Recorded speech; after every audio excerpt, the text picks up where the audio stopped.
Bonjour, pasteur Nodro Céleste. Bonjour, serviteur de Dieu Justin. Bonjour, frère Fortuné. Bonjour, serviteur de Dieu. Bonjour, frères et sœurs. Vous qui avez pris l'habitude de nous suivre, de nous accompagner dans ces temps d'entretien, d'éclairage et de recadrage, nous vous disons shalom. À vous qui avez choisi la voie de la vérité, bienvenue aujourd'hui encore dans cet entretien avec le docteur Nodro Céleste. Nous profitons aussi pour dire bonjour à nos techniciens qui nous accompagnent. Que Dieu vous bénisse, frères et sœurs, pour ce travail que vous abattez. Bonjour, pasteur Nodro Céleste. Et bonjour, serviteur de Dieu. Nous nous retrouvons encore une fois. Oui. Mais avant d'attaquer notre sujet, je vais vous demander d'élever un mot de prière à l'endroit de notre Seigneur. Précieux Père Céleste, Seigneur de gloire, sans toi nous ne pouvons rien faire. Et c'est toi qui nous as dit que là où deux ou trois sont assemblés en ton nom, tu es au milieu d'eux. Ta présence nous fortifie, ta présence nous conduit et nous te prions de nous remplir de ton esprit afin que le but pour lequel tu as inspiré cette interview soit atteint et que Père, tes élus qui sont encore tenus captifs dans la confusion spirituelle, dans les systèmes religieux qui n'ont absolument rien à voir avec ta parfaite volonté, soient libérés par la vérité de ta parole, comme tu l'as dit, que si tu nous as franchis, nous serons réellement libres. Nous te disons merci de ce que dans ta grande bonté, tu nous as envoyé un glorieux message afin de nous ramener à la doctrine de Jésus-Christ. Ô Seigneur, afin de nous ramener au fondement originel des apôtres. Que ton nom soit glorifié et que toute gloire te revienne au nom de Jésus-Christ que nous t'avons recommandé ces moments. Amen. Amen. Chers auditeurs, vous qui nous suivez, aujourd'hui nous allons parcourir encore les Écritures et le thème de ce jour va tourner autour de Éphésiens 2, le verset 20. Nous avons entendu beaucoup de choses sur la toile, pasteur, Oui. et il était important pour nous de revenir vers vous, Oui. pour que vous arriviez à nous éclairer certains points. Oui. Parce que nous allons demander au frère Fortuné de nous lire Éphésiens 2, verset 20. Éphésiens chapitre 2, le verset 20. Il est écrit: vous avez été édifiés sur le fondement des apôtres et des prophètes, Jésus-Christ lui-même étant la pierre angulaire. Merci bien, frère, d'avoir repris ce verset qui a servi d'élément de base pour apporter un certain nombre de déclarations de la part d'un certain prédicateur que nous avons aperçu sur la toile. Oui. Et pasteur, on nous a dit qu'à partir de ce verset, puisque nous sommes édifiés sur le fondement des apôtres, les apôtres n'ont pas appelé à épouser plusieurs femmes. Oui. Les apôtres aussi n'ont pas appelé à continuer de boire. Oui. Qu'en est-il exactement? Voici ce que ce prédicateur déclare. Quels sont vos avis sur ce verset? Très bien. Je te remercie effectivement encore une fois de plus, honorable serviteur, pour cet honneur que tu me fais de pouvoir venir apporter un éclairage concernant les choses de la parole de Dieu, concernant les sujets bibliques.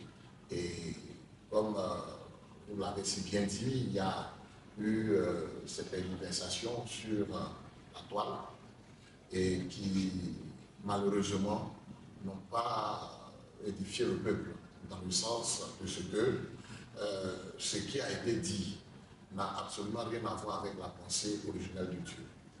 Puisque vous voyez que l'apôtre Paul, qui a écrit cette épître aux Éphésiens, depuis déjà le verset 18, a dit que nous ne sommes pas des étrangers, ni des gens du dehors, mais nous sommes concitoyens des saints, gens de la maison de Dieu.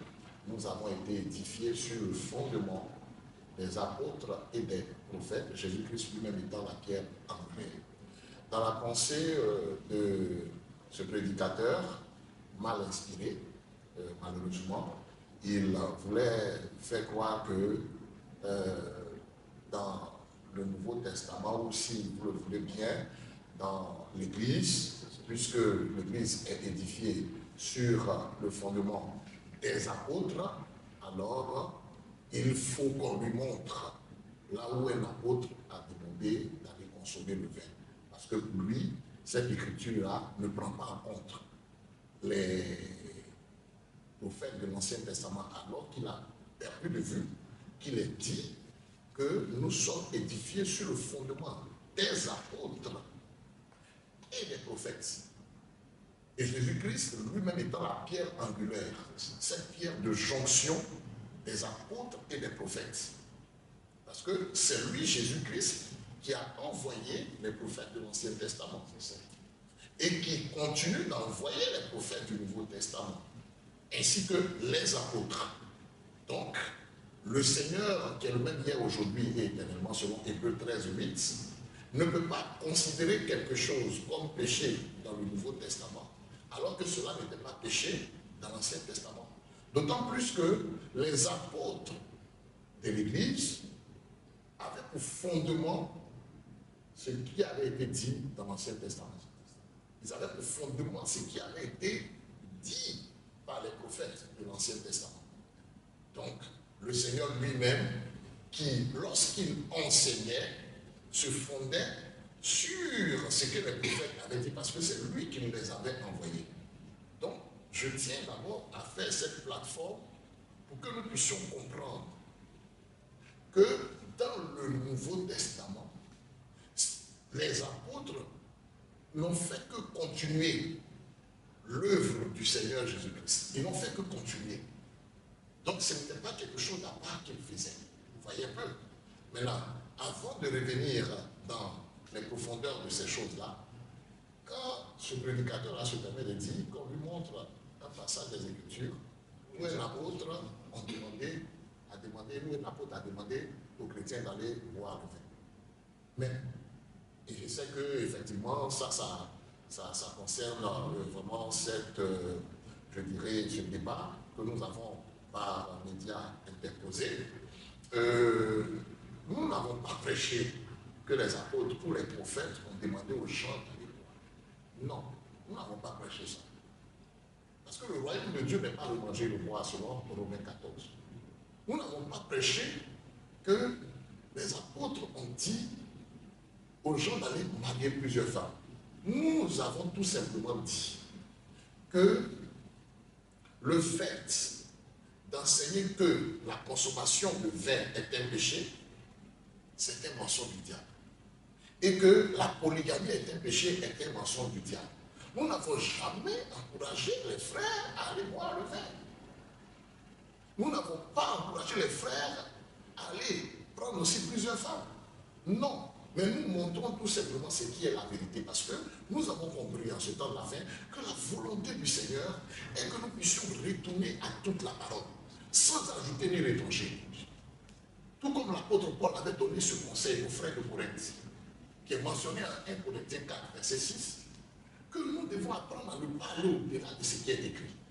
Lorsque un prédicateur, qui est censé avoir la Bible pour absolue, qui est censé avoir la Bible pour instrument principal, pour support de base lorsqu'il prêche, se permet de dire que consommer le vin est un péché ou consommer une liqueur forte est un péché. Nous voyons que c'est un mensonge du diable. Il est mal inspiré et c'est seulement les ministres du diable qui peuvent se comporter ainsi. Comme l'apôtre Paul l'avait dit en 2 Corinthiens chapitre 11 à partir du verset 13. Parce que en le disant, ça remet la Bible sans dessous. Parce que le Seigneur lui-même, qui est mentionné comme étant la pierre angulaire, mais il buvait le vin. Et le même Seigneur aussi a ordonné que ses disciples, dans la prise du pain et du vin lors de la Sainte Seine, doivent prendre le vrai vin. Ce n'est pas du jus de raisin qui doit être consommé lors de la Sainte Seine. Donc vous voyez déjà que si consommer le vin est un péché, alors cela reviendra à dire que lorsque le Seigneur Jésus-Christ consommait le vin, alors il était dans le péché. Nous sommes sans ignorer, et en tant que prédicateurs, je crois qu'ils sont sans ignorer que le Seigneur a bu du vin et lui-même il a dit de sa propre bouche, en Luc au chapitre 7, à partir du verset 33 à 34, que le Fils de l'homme est venu, il mange et il boit. Voilà de quoi il est question. Donc, en rapport avec ce qui précédait concernant Jean-Baptiste. Okay. Merci, pasteur. Donc, je suis rapidement. Oui, allez-y. Je veux que vous nous apportiez une précision. Oui.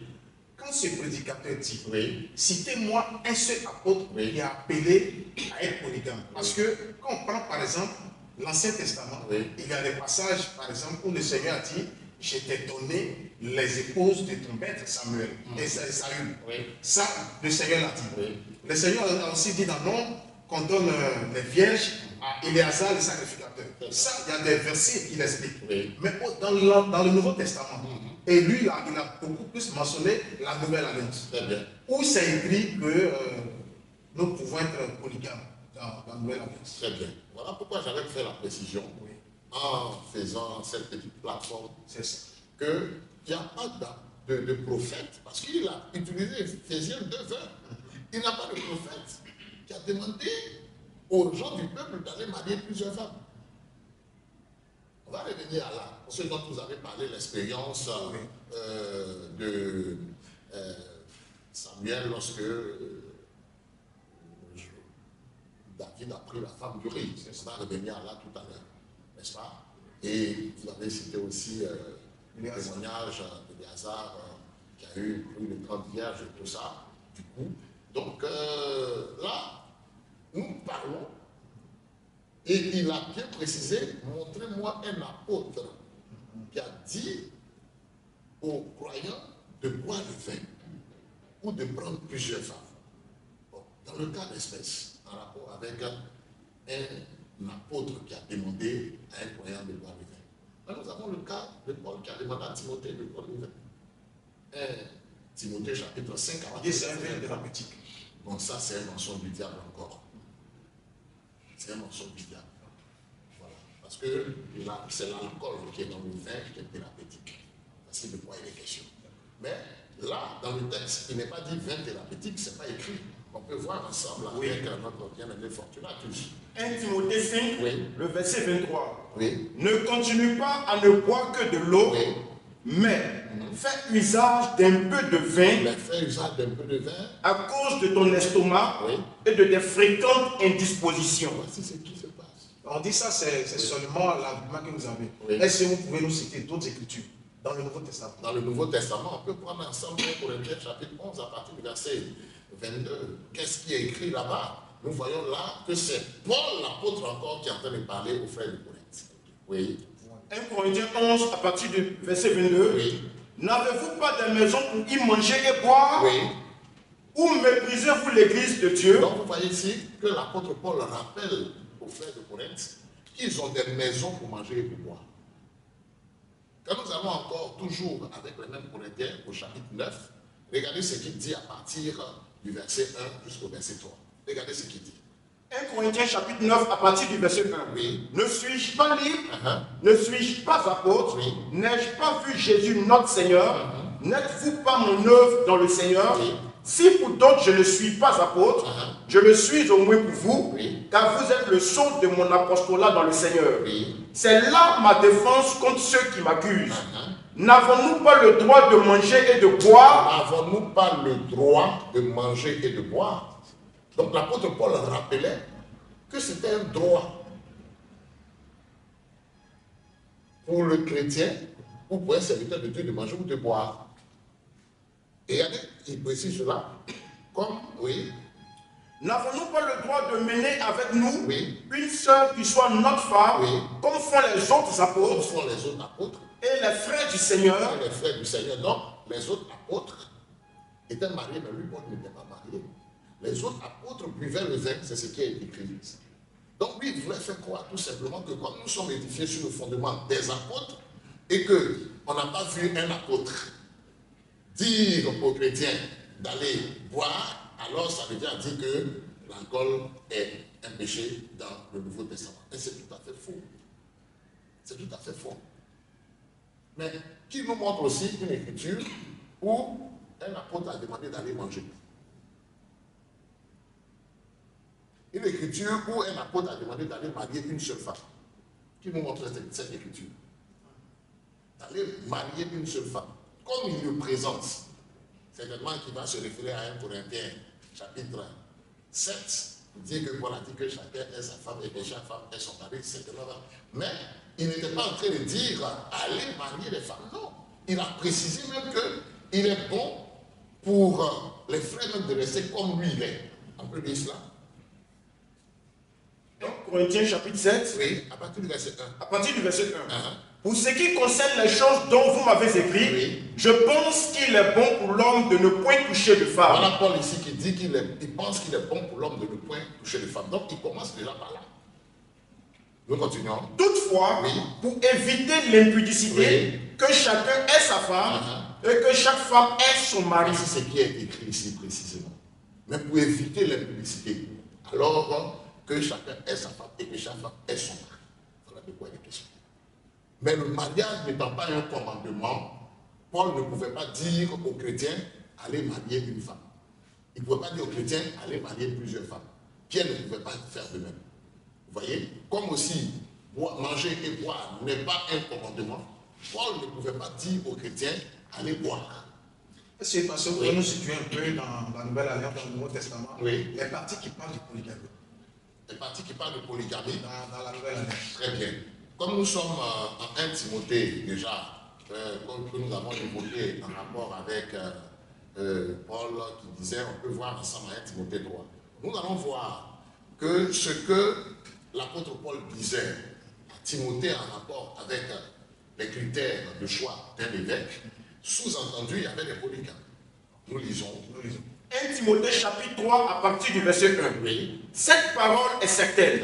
Si quelqu'un aspire à la charge d'évêque, Oui. il désire une œuvre excellente. Oui. Il faut donc que l'évêque soit irréprochable, mari d'une seule femme, Il faut qu'il soit mari d'une seule femme. sobre, Très bien.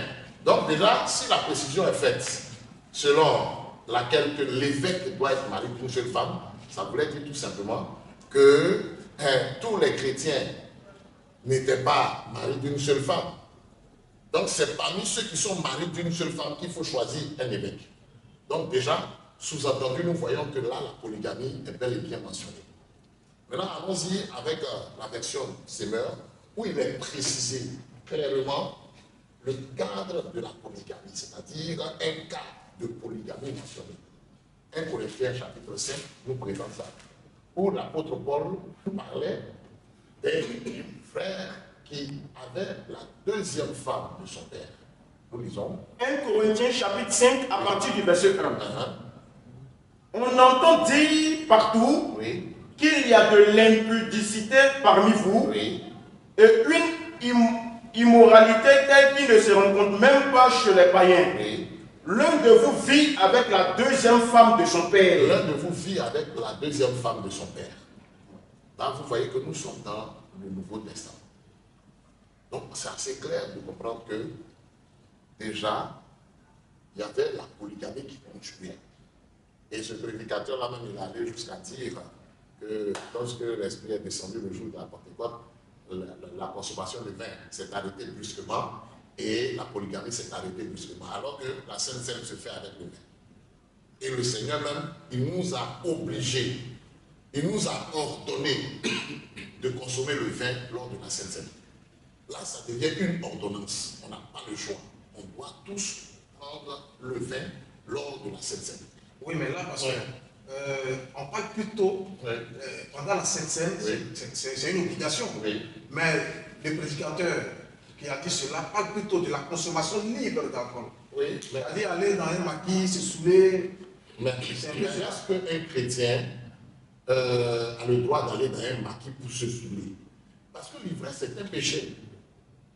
Et Paul a fait la précision, telle que nous l'avons considéré tout à l'heure dans 1 Corinthiens, chapitre 11, à partir du verset 22, que le cadre pour consommer le vin, c'est la maison. Il dit, n'avez-vous pas des maisons pour y manger ou pour y boire?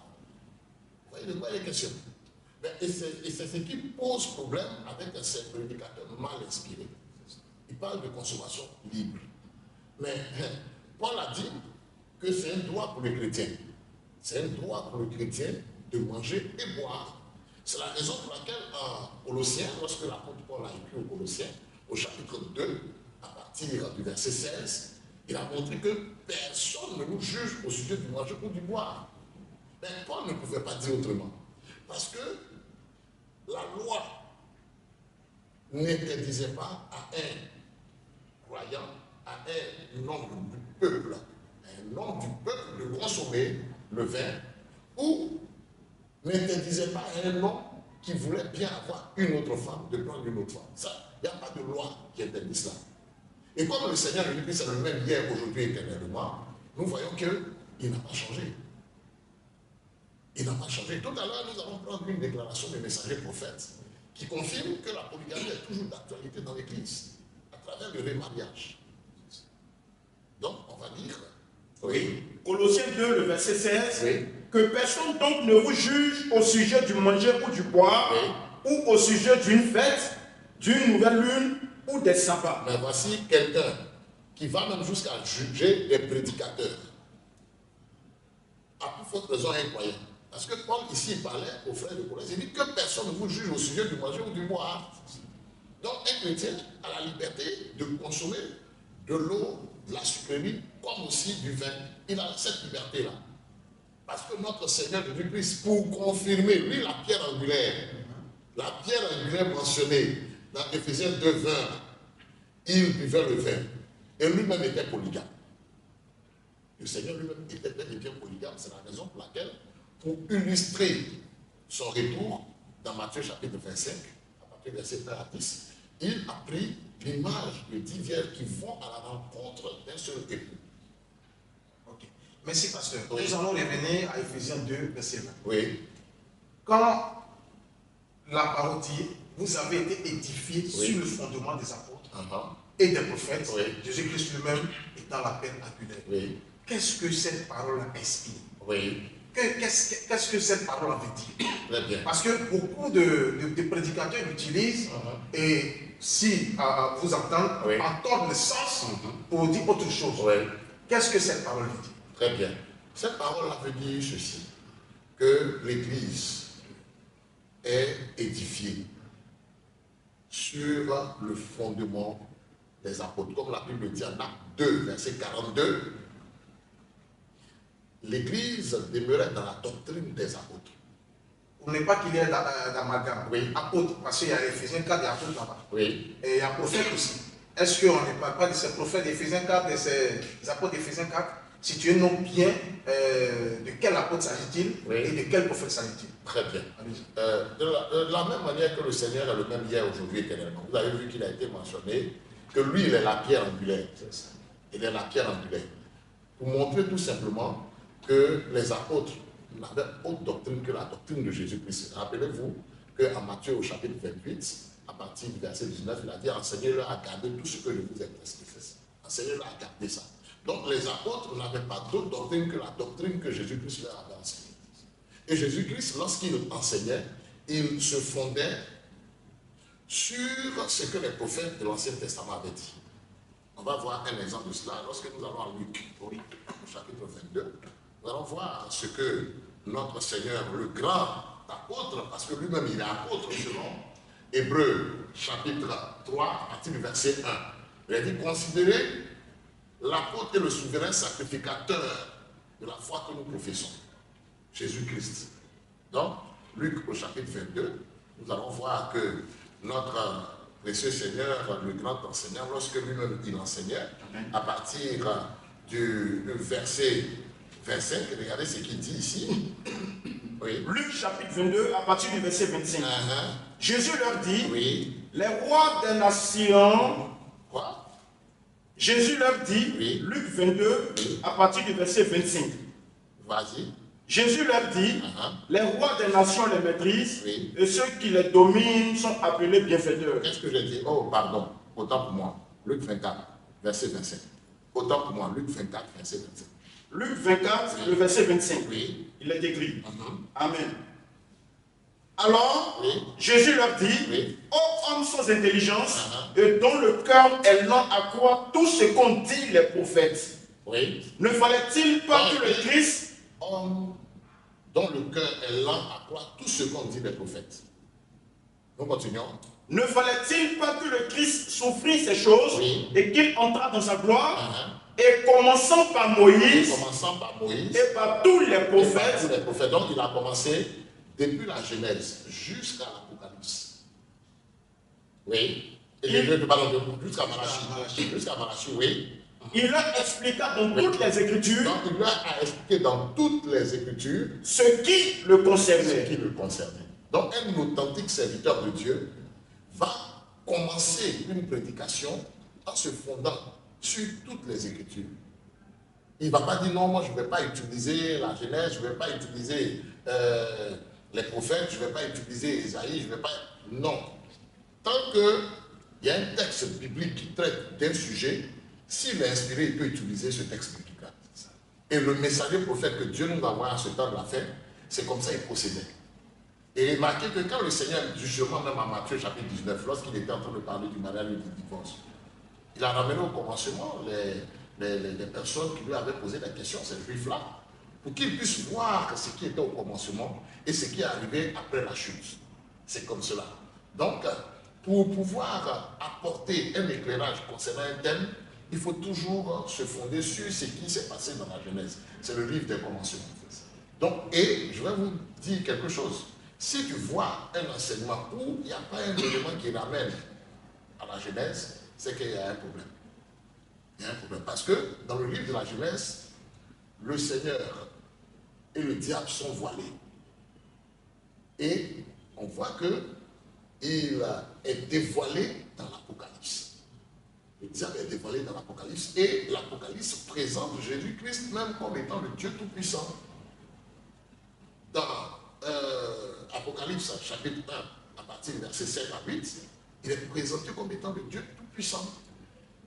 Vous voyez? Donc, on comprend bien véritablement que ces personnes-là n'ont rien compris de ce que le Seigneur est en train de faire. Je prends encore un autre élément. Allons-y ensemble en Apocalypse chapitre 12. Vous allez voir l'image de l'Église. Et vous allez comprendre que cette Église-là a sur sa tête une couronne de 12 étoiles. Donc cette femme qui symbolise l'Église a sur sa tête une couronne de 12 étoiles. Oui. Elle a le soleil. Tu vois, elle a environné le soleil avec la lune sous ses pieds. Oui, tu peux y aller. Apocalypse chapitre 12 à partir du verset 1. Un grand signe parut dans le ciel, une femme enveloppée du soleil, la lune sous ses pieds et une couronne de 12 étoiles sur sa tête.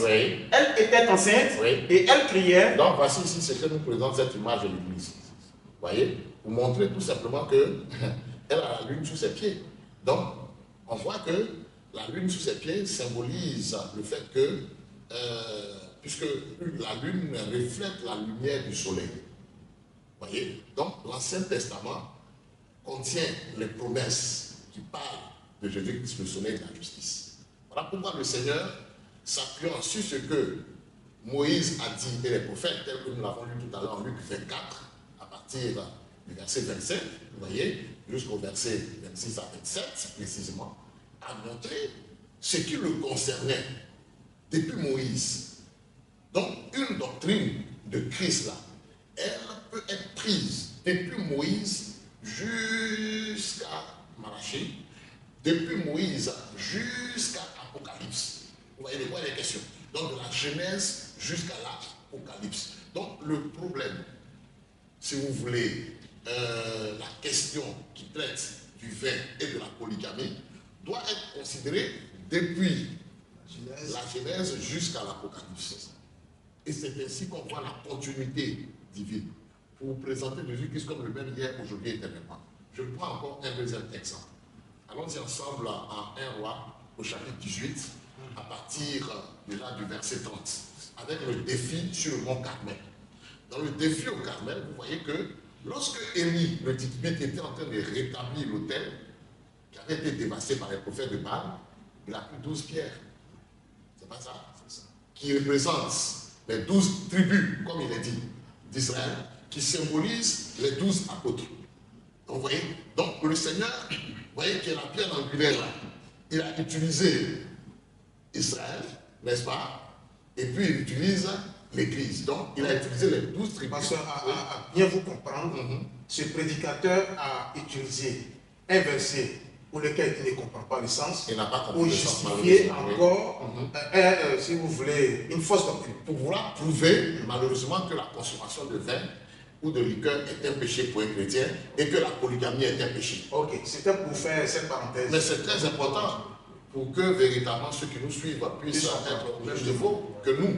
Parce qu'il essaie maintenant d'introduire subtilement des choses qui sont en dehors du cadre du débat. Parce que nous avons dit, et nous le répétons, que nulle part dans les Écritures, nous voyons une Écriture qui condamne la consommation de vin, ni de liqueur forte. Bien au contraire, on voit des Écritures où Dieu même ordonne aux adorateurs de consommer le vin. Vous voyez? Et même encore, Dieu a donné des femmes à ses serviteurs. Vous voyez que, par exemple, nous prenons David, il était prophète. La Bible dit, en Actes au chapitre 2, que David était prophète. Vous voyez un peu? Donc, David lui-même, Dieu lui a donné des femmes. Et Moïse aussi même, qui était le prophète législateur, il avait plusieurs femmes. Vous voyez, c'est cela. Donc, pour au moins deux, on voit au moins qu'il avait au moins deux femmes. Abraham, même qui est le père de la foi, il avait Sarah, il avait aussi, en même temps, Agar, que Sarah lui avait donné, parce que Sarah avait la révélation de ce que nous ne sommes plus au commencement. Vous voyez un peu? Donc, les prophètes de l'Ancien Testament, sur lesquels aussi nous sommes édifiés, on voit clairement qu'ils n'ont jamais condamné la polygamie. Donc, si tu vois un ministre d'Éphésiens 4:11 supposé condamner la polygamie ou la consommation de vin, tu vas comprendre qu'il n'est pas conduit par le Saint-Esprit, ce n'est pas le Saint-Esprit qui l'inspire. Vous voyez? Oui, mais pasteur, nous sommes aussi édifiés sur le fondement des prophètes. Oui. Alors que nous savons que Malachie 4, 6b est aussi prophète à la personne du serviteur de Dieu, notre frère William Branham. Oui. Mais William Branham n'a jamais appelé à boire. Parce que c'est aussi ça l'argument de ce pasteur. Et je le cite, il a dit, l'ange de cet âge a dit qu'on ne peut pas boire. Quand il parle de l'ange de cet âge, il peut parler du prophète. Lui aussi fait partie de ces prophètes sur lesquels, nous sommes édifiés. Ça encore c'est faux. J'en viens parce que quand vous citez l'Ancien Testament, vous citez les prophètes de l'Ancien Testament, et aussi, ce passage aussi cite Branham qui dit qu'on ne doit pas boire. Et lui, il dit que son assemblée a suivi ce que Branham a dit. Lui, se fait partie des prophètes. Très bien. Est-ce que cela n'est pas un argument solide à leur faveur? Bien, d'abord, c'est déjà faux. D'autant plus que quand le prophète Branham a enseigné sur la Sainte Seine, donc la prédication sur la communion, il a montré clairement que ça doit se faire le soir, et puis avec aussi du vin. Et déjà aussi, bon, vous laissant ignorer que dans la prédication sur l'ordination d'un ministre, il a montré clairement que ça doit être fait avec du vrai vin alcoolisé. Donc déjà, puisque, comme je l'ai dit tout à l'heure, la prise de la Sainte Seine est un ordre, donc en disant que ça doit se faire avec le vrai vin, on comprend très bien que déjà aussi, il encourage, il enseigne l'Église à prendre la Sainte Seine avec du vrai vin. N'est-ce pas? Très bien. Et là, ça c'est conforme à l'Écriture. Nous prenons les déclarations que le messager prophète a faites, qui sont en accord avec les Écritures. On dit quand ça vous arrange. Non, pas quand ça vous arrange. Je prends par exemple un cas. Quand nous prenons à 1 Corinthiens au chapitre 7, bon là, on va revenir tout à l'heure parce que je voulais développer tout à l'heure ce qui s'est passé. Bon, là je peux citer rapidement et puis on va venir. Donc pour ceux qui veulent vérifier, quand le prophète Élie a restauré l'autel, il a pris 12 pierres selon les 12 tribus d'Israël, n'est-ce pas? Qui représentent aussi les 12 apôtres, qui symbolisent les 12 apôtres aussi. Vous voyez, 12 tribus, 12 apôtres. Donc je dis que c'est toujours la pierre angulaire. Et puis, qu'est-ce qu'il a fait? Il a pris une mesure une capacité de 2 mesures de sémences. Une capacité de 2 mesures de sémences. Qui symbolise quoi? L'Ancien et le Nouveau Testament. Donc, Élie, le messager prophète, que Dieu nous envoie à ce temps de la fin, il prenait les Écritures de l'Ancien Testament et les Écritures du Nouveau Testament pour apporter un enseignement sur un thème. Et ça fonctionne ainsi. N'est-ce pas? Bien. Donc, vous voyez déjà qu'en rapport avec la Sainte Seine, on voit clairement que le messager prophète a demandé que ça soit fait avec du vrai vin. Mais le vin qu'on utilise pour la Sainte Seine, c'est pour le boire. Si la consommation de vin est un péché, alors cela reviendrait à dire que Dieu lui-même a ordonné que les chrétiens puissent prendre ce qui est un péché, alors que ce n'est pas le cas. Maintenant, Quand nous prenons par exemple la citation qui se trouve dans le signal rouge de sa venue, on va prendre une citation dans le signal rouge de la venue où le messager prophète était en train de développer un rapport avec les signes avant-coureurs de la venue de notre Seigneur et Sauveur Jésus-Christ. Et il s'est fondé sur l'écriture de Luc au chapitre 17 à partir du verset 26, en rapport avec les temps de Noé, où les gens mangeaient et buvaient. N'est-ce pas? On va voir au paragraphe 69 ce qui est dit. Je pense bien que ma mémoire est bonne. Et puis après, on va prendre une autre déclaration qu'il a faite en rapport avec aussi la consommation de vin. Paragraphe 69, si on le voit, c'est maintenant que nous avons. Oui. Oui. Nous lisons dans la prédication, oui, le signal rouge, signe de sa venue, oui, prêché le 23 juin 1963, oui, le paragraphe 69. Oui. Il dit ceci, et remarquez, la Bible dit ici que les hommes mangeaient et buvaient. Les gens mangeaient et buvaient. C'est évident, oui, avec leurs jolies femmes. Oui. Eh bien, oui, quand vous réalisez cela, c'est tout à fait en ordre. Manger et boire. Oui. C'est l'une des lois naturelles donc, de la le vie. messager prophète montre que manger et boire constitue une des lois naturelles de la vie. Voici pourquoi Paul pouvait dire, mais que personne ne vous juge au sujet du manger et du boire. Nous continuons. Nous devons le faire. Voilà Branham qui dit ici que nous devons manger et boire. Il dit, nous devons le faire. Là, voici Branham ici qui parle. Voici pourquoi il est très important de faire la part des choses entre les opinions d'un serviteur de Dieu, d'un messager prophète, avec ce que l'Écriture dit.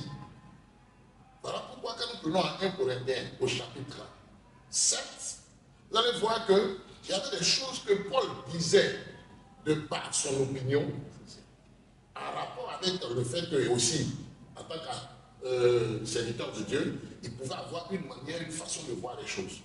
Et puis il y avait des choses qui venaient du Seigneur, qui constituaient l'esprit du Seigneur. Vous voyez, c'est cela. Vous avez bien fait d'introduire Branham dans la conversation, et parce que aussi, pour le cas de la polygamie, on va aussi le consulter, parce qu'eux, ils estiment que Branham est l'absolu. Et nous répétons encore, ils sont en train d'essayer de distraire le peuple, de distraire les croyants, parce qu'ils savent très bien que nous n'avons pas enseigné au peuple d'aller marier plusieurs femmes, nous n'avons pas enseigné au peuple d'aller boire. On n'a pas enseigné ça. Mais nous disons tout simplement que ce n'est pas un péché. Et jusque-là, nous leur demandons des écritures où il est dit que c'est un péché. Mais c'est eux qui sont en train d'inventer des choses qui n'ont absolument rien à voir avec les Écritures. Okay, donc, on va voir un Corinthien. Et puis, oui, avant qu'il ne lise le livre des Corinthiens, oui, tout à l'heure, avec ce que vous avez montré dans le signal rouge plus longtemps, signe de sa venue, oui, Branham était en train de nous expliquer que le manger, le boire est un fait naturel. oui. À lui, Et il faudra préciser, surtout à ces Branhamistes-là, qui dit que nous devons le faire. Nous devons le faire. Il dit bien qu'il faut le faire. Donc, oui, Branham, il doit faire. Oui. Eux, les Branhamistes doivent faire ça. Tu peux le lire un peu, s'il te plaît, avec ma permission. Voilà, justement, pour montrer à ces Branhamistes-là qu'ils doivent le faire. Même ceux qui ne veulent pas boire, là. Leur prophète dit, leur bannière dit, leur absolu dit qu'ils doivent faire ça. Oui. Et remarquez, Oui. la Bible dit ici que les hommes mangeaient et buvaient, c'est évident, Oui. avec leurs jolies femmes. Donc, la beauté des femmes, là, nous sommes en Genèse 6 et ainsi de suite, oui. Eh bien, quand vous réalisez cela, Oui. c'est tout à fait en ordre. Manger et boire, Oui. c'est l'une des lois naturelles de la vie. Donc, il dit, manger et boire est en ordre.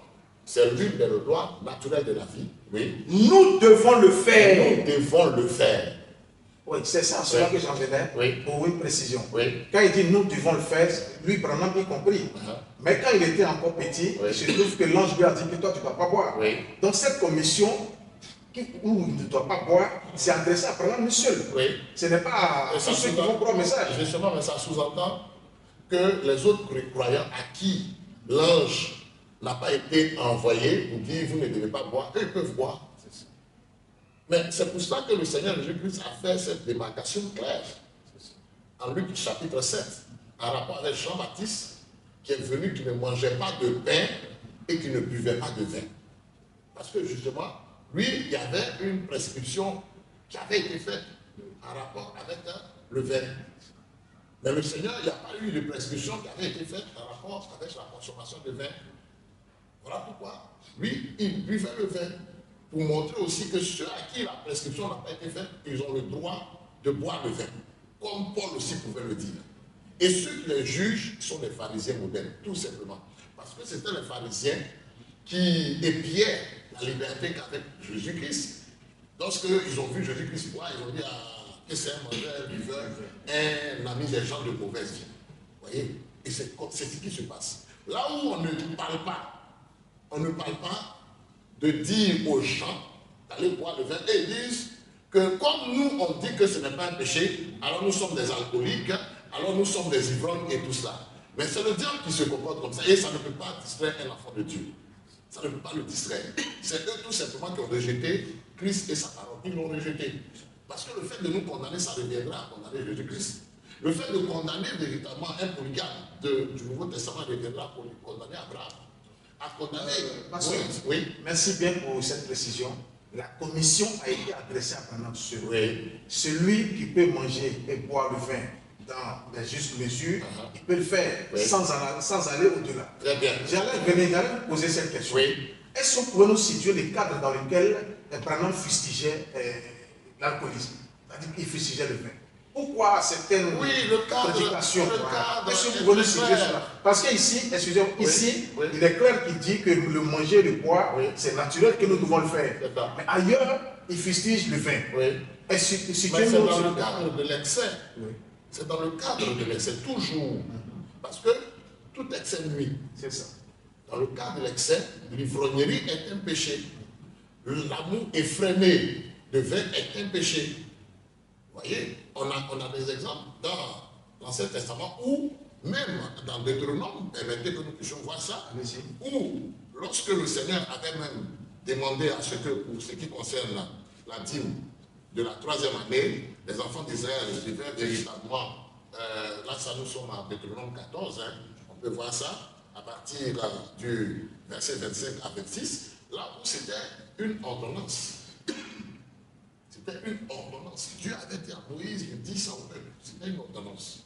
Et à partir de là, déjà, on peut dire, vous allez voir que véritablement, les enfants d'Israël qui étaient dans cette situation-là, eux, ils devaient faire ceci. Deutéronome chapitre 14, à partir du verset 25. Alors, tu échangeras ta dîme contre de l'argent. Tu seras cet argent dans ta main et tu iras au lieu que l'Éternel, ton Dieu, aura choisi. Là, tu achèteras avec l'argent tout ce que tu désireras, des bœufs, des brebis, du vin et des liqueurs fortes. Tout ce qui te fera plaisir. Donc, vous voyez que là, il est dit que tu vas acheter du vin, des bœufs et tout ce qui te fera plaisir. C'est pas ça? Des liqueurs fortes. Là, nous, ça nous amène encore au manger et au boire. Oui, et qu'est-ce que tu vas faire? Tu mangeras devant l'Éternel, ton Dieu, et tu te réjouiras, toi et ta famille. Tu ne te laisseras point le Lévite qui sera dans tes portes, car il n'a ni part ni héritage avec toi. Donc tu vas faire aussi en sorte que le Lévite puisse manger et boire le vin et les liqueurs fortes par rapport à cette situation-là. Donc pour dire effectivement que déjà dans l'Ancien Testament, la Bible même, comme nous prenons en Ecclésiaste, on va voir ça rapidement, et puis on va revenir oui, si vous voulez. Vous avez voulu lire un texte en mariage et divorce? Oui, d'accord. Ok, merci. Voilà, exactement. Donc, on y va en Ecclésiaste. Oui. On va aller dans le livre d'Ecclésiaste. Et puis, on va voir que ici, l'Ecclésiaste nous dit ceci. Mais là encore, vous allez voir que les mêmes vont se permettre de dire que l'Ecclésiaste n'était pas un prophète. Mais ici, il est dit que c'est un prédicateur. Le mot Ecclésiaste signifie prédicateur. L'Ecclésiaste 8, à partir du verset 7, il est dit ceci. Ecclésiaste 8, à partir du verset 7. Mais il ne sait point... Non, Ecclésiaste 9, pardon, verset 7. Ecclésiaste 9, le verset 7. Oui. Va, Oui. mange avec joie ton pain, Oui. et bois gaiement ton vin, Oui. car dès longtemps, Oui. Dieu prend plaisir à ce que tu fais. Donc, Dieu prend plaisir au manger, au boire d'un croyant. Toujours le manger et le boire. Le manger et le boire. Il prend plaisir au manger, au boire d'un croyant. Mais d'où vient que ces prédicateurs d'aujourd'hui, ils vont à l'encontre, à contre-pied de ce que la sagesse même, donc le prédicateur qui a reçu la sagesse de Dieu a dit. C'est quand même étonnant. Et celui qui parle ici, c'était un polygame. Le plus grand polygame de tous les temps. 1000 femmes. Maintenant, tous ceux qui veulent s'appliquer, s'attribuer ce que Dieu dit à ses prophètes, mais on va lui appliquer cela et qu'il pratique ça. On va voir ensemble le cas d'Ésaïe. Vous allez voir que lorsque Dieu a appelé Ésaïe, on va voir qu'il y avait eu aussi des prescriptions qui avaient été faites en rapport avec lui. On va voir dans Ésaïe au chapitre 20, à partir du verset 2, rapidement. Ésaïe chapitre 20 à partir du verset 2. Oui. En ce temps-là, l'Éternel adressa la parole à Ésaïe, fils d'Amoz, et lui dit, va, détache le sac de tes reins et ôte tes souliers de tes pieds. Il fit ainsi, marchant nu et déchaussé. Ésaïe a marché nu et déchaussé. Il lui a été même dit aussi, tu prends un gâteau, tu fais un gâteau avec des excréments humains. Mais pourquoi il ne s'applique pas ça? Pourquoi qu'il marche nu et déchaussé? Puisqu'ils veulent s'appliquer des prescriptions que Dieu donne à ses serviteurs par rapport à une mission qu'ils ont accomplie. Voilà. Mais regardez aussi ce qui a été dit au prophète Osée. Le prophète Osée, regardez ici, on ne va pas rentrer dans tous les détails. Hein. Oui. Ici, au chapitre 1, à partir du verset 1 à 3. Osée 1 à partir du verset 1.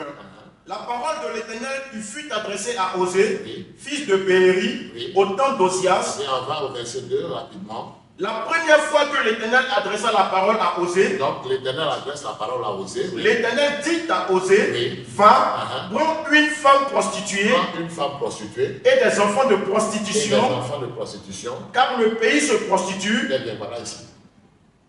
Mais est-ce que ce que Dieu a dit à Isaïe là, ça nous concerne? C'est une prescription que Dieu a faite dans un temps précis. C'est un peu comme ce que font ceux qui se font appeler christianistes célestes, qui disent qu'ils marchent pieds plats, parce que tout simplement Dieu a dit à Moïse d'ôter les sandales de ses pieds en Exode au chapitre 3 lorsqu'il l'a rencontré dans le buisson. C'est tout à fait. Mais vous voyez que c'est par manque de compréhension de la parole qu'ils font ces choses. Et c'est bien dommage. Et ça fait pitié, ça fait même honte à la fin. Vous voyez, c'est cela. Donc, nous répétons que nulle part dans les Écritures, la polygamie est un péché. La consommation de vin est un péché. Nulle part dans les Écritures. Bien au contraire, il y a des Écritures où nous voyons même que Dieu ordonne de le faire. Oui, il y a même le prophète qui dit que le manger, le boire est naturel, est un fait naturel que nous devons le faire. Très bien. Donc, merci. on va encore compléter avec ceci. Ok, allez-y. Avec cette citation. Ok, allez-y, pasteur. Qui est dans la prédication. La polygamie. Amen. Allez-y. La prédication Jéhovah Jireh. La prédication Jéhovah Jireh, prêchée le 9 février 1961. 9 février 1961. Au E62. Voici ce que le prophète dit, parlant d'une expérience qu'il a vécue et tout ça. Oui. Tout ça pour confirmer que ce n'est pas un péché. Ce n'est pas un péché. Et la Bible nous montre que ce n'est pas un péché. Très bien, nous pouvons aller. Le E61. Amen. Nous lisons dans la prédication Jéhovah Jireh, prêché le 9 février 1961. Le E61. Il dit, 62. le E62, Oui. il dit ceci. Si vous allez en Allemagne, vous trouvez un esprit allemand. Vous voyez, l'Allemagne a un esprit national. Oui. Si vous allez en Suède, vous trouvez un esprit suédois. Eh bien, lorsque j'étais en Allemagne, nous tenions, frère Agambright, se trouve quelque part ici. Et nous avons tenu une grande série de réunions. Oui. En moyenne, nous avons eu environ 10 000 convertis par soirée, et soit 50 000 Allemands communistes en 5 soirées, et que sais-je encore, qui sont venus à Christ. Et puis, je suis descendu dans la rue, et il y avait là des saints qui tenaient un énorme verre de bière. Donc, il y avait là des chrétiens qui tenaient un énorme verre de bière, s'écriant, gloire, alléluia, loué soit le Seigneur. Je suis allé là et je me suis assis à table dans une maison de gens pieux et saints.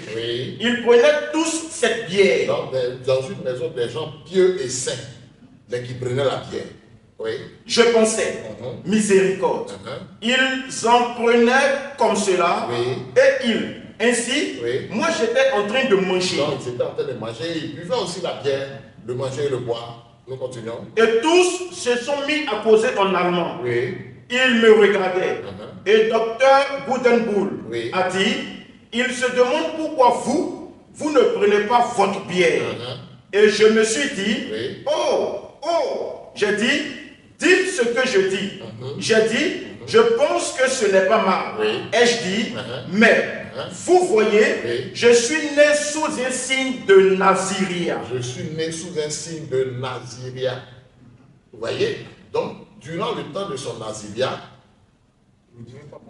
le Nazirien ne devait pas boire le vin. Et rappelez-vous très bien que le prophète Branham, tout comme Jean-Baptiste, sont nés véritablement sous ce signe de Naziria.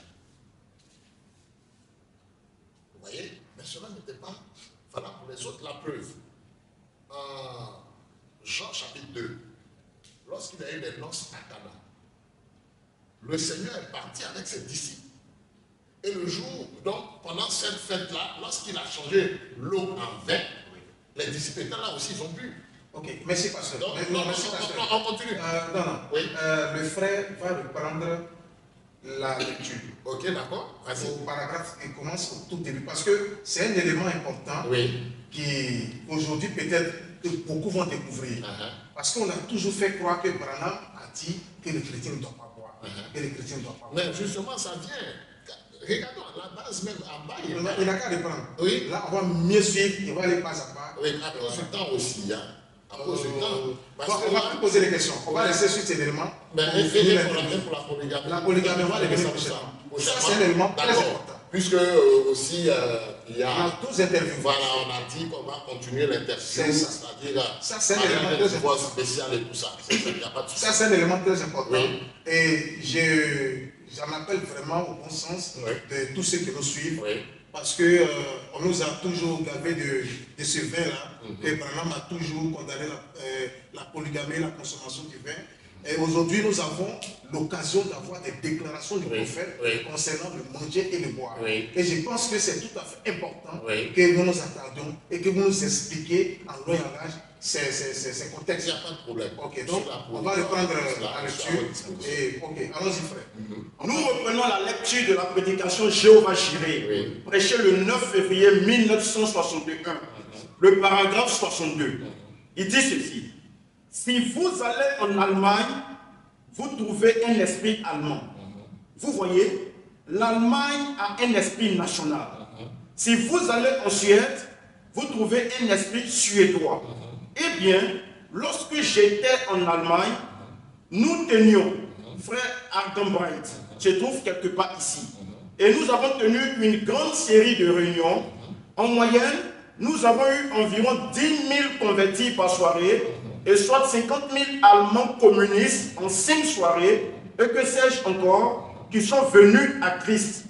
Et puis, je suis descendu dans la rue, et il y avait là des saints qui tenaient un énorme verre de bière, s'écriant, gloire, alléluia, Loué soit le Seigneur. Je suis allé là et je me suis assis à table dans une maison de gens pieux et saints.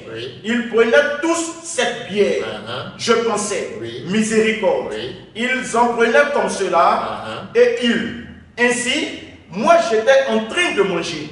Et tous se sont mis à causer en allemand. Ils me regardaient. Et docteur Boudenboul a dit, il se demande pourquoi vous ne prenez pas votre bière. Et je me suis dit, j'ai dit, dites ce que je dis. J'ai dit, je pense que ce n'est pas mal. Il dit qu'il pense que le fait que les autres étaient en train de boire le vin n'était pas une mauvaise chose. C'était pas un péché. C'était pas un péché, c'est pas mal et ça ne sera pas un péché. Qu'ils disent que c'est un péché, ce n'est pas pour autant que ça va faire de cela un péché, puisque le péché, on le voit en rapport avec la loi. Et notre Seigneur Jésus-Christ, en Matthieu chapitre 5, verset 17, a montré clairement qu'il n'est pas venu pour abolir la loi.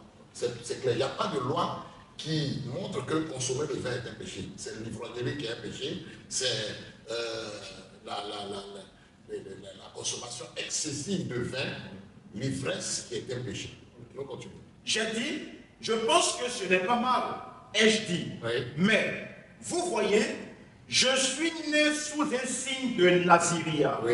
Je ne suis pas censé fumer. Je ne suis pas censé fumer, chiquer, ni boire. C'était en ordre. C'était en ordre. Donc, il montre que c'était en ordre. Dieu soit loué. Ils ont carrément continué à boire. C'est tout. Ils ont continué à boire. Et à manger. À manger et à boire. Donc, le manger et le boire n'est pas un péché. Ce n'est pas un péché. Il n'y a pas d'écriture. Il n'y a pas d'écriture et il n'en aura pas.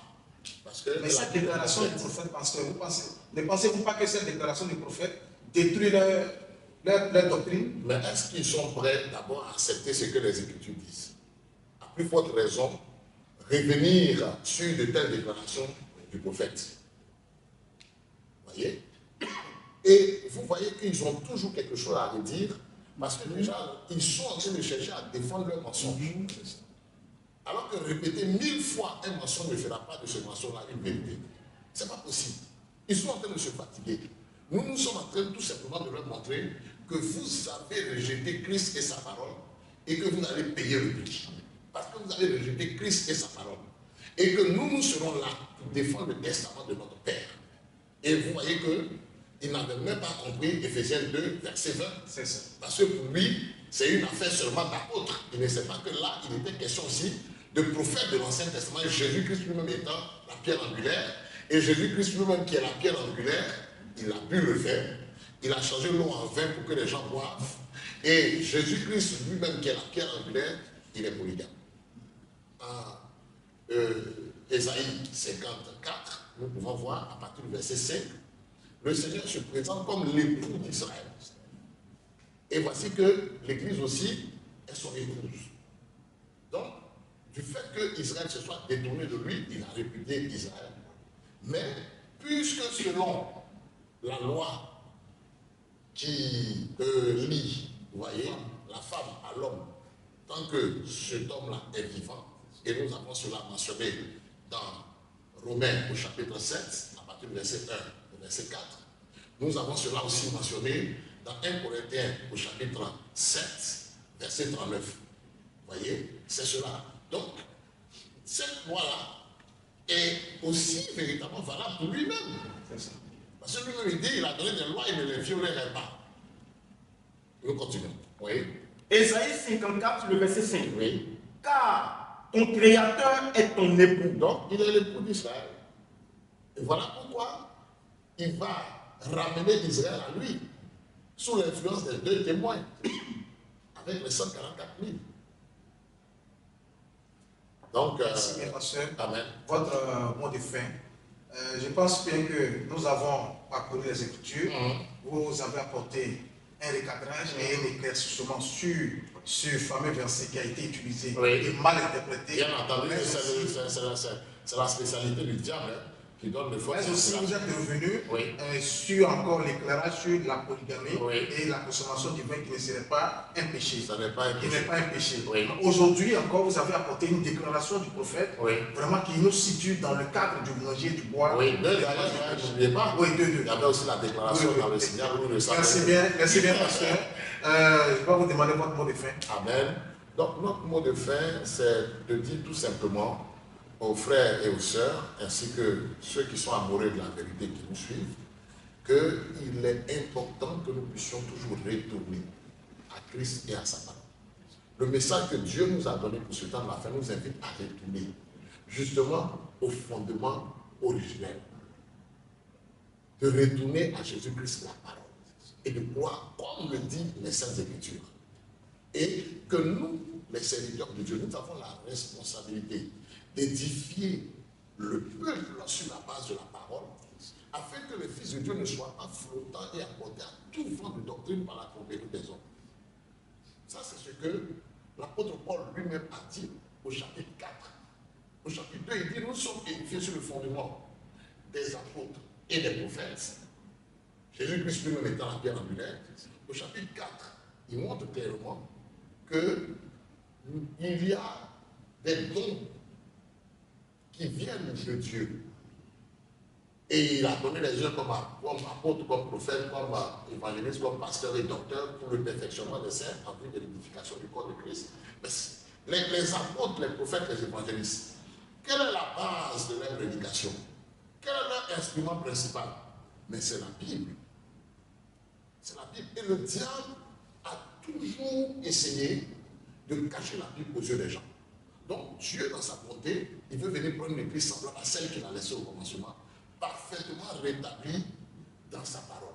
Et nous les invitons à toujours garder la parole et aussi à nos collègues ministres de Christ, nous devons véritablement toujours enseigner le peuple en nous fondant sur les Saintes Écritures qui constituent l'absolu de Dieu, l'absolu de chaque messager prophète, de chaque apôtre, de chaque docteur, de chaque évangéliste. Que Dieu vous bénisse. Merci bien, pasteur.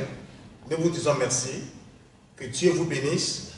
Nous vous donnons encore rendez-vous dans les prochains jours pour d'autres numéros, pour d'autres entretiens avec le docteur ou le retour céleste. À nos auditeurs qui nous suivent, vous allez vous tenir debout et ensemble, nous allons dire merci au Seigneur et que nous puissions nous retrouver pour les prochains jours. Amen. Merci, pasteur, de nous apporter un mot de prière. Amen. De fin. Amen. Encore, on va se saisir les mains. Précieux Seigneur et Sauveur Jésus-Christ, toi qui es notre Créateur, notre Seigneur et notre Maître, toi notre absolu, nous te disons infiniment merci d'avoir conduit cet entretien du commencement jusqu'à cette heure. Je te prie, ô Dieu de gloire, d'agir afin que le but pour lequel tu as inspiré cet entretien soit atteint dans le cœur de ceux qui t'aiment et qui gardent ta parole. Et aussi des élus qui sont en captivité dans le système de Babylone. Seigneur, bénis aussi tes serviteurs, ô Dieu de gloire, qui se tiennent dans la vérité de ta parole. Bénis, Seigneur, ton serviteur Gislain, bénis ton fils Fortunatus et tous les bien-aimés frères et sœurs qui nous ont suivis et qui, ô Dieu de gloire, vont aussi apporter leur soutien à ta parole, Seigneur, comme tu l'as dit, que celui qui t'aime gardera ta parole. Merci, Seigneur, pour les jours à venir. Nous te confions, Père, les entretiens que tu vas nous inspirer et que tout soit pour ta gloire au nom de Jésus-Christ. Amen. Amen.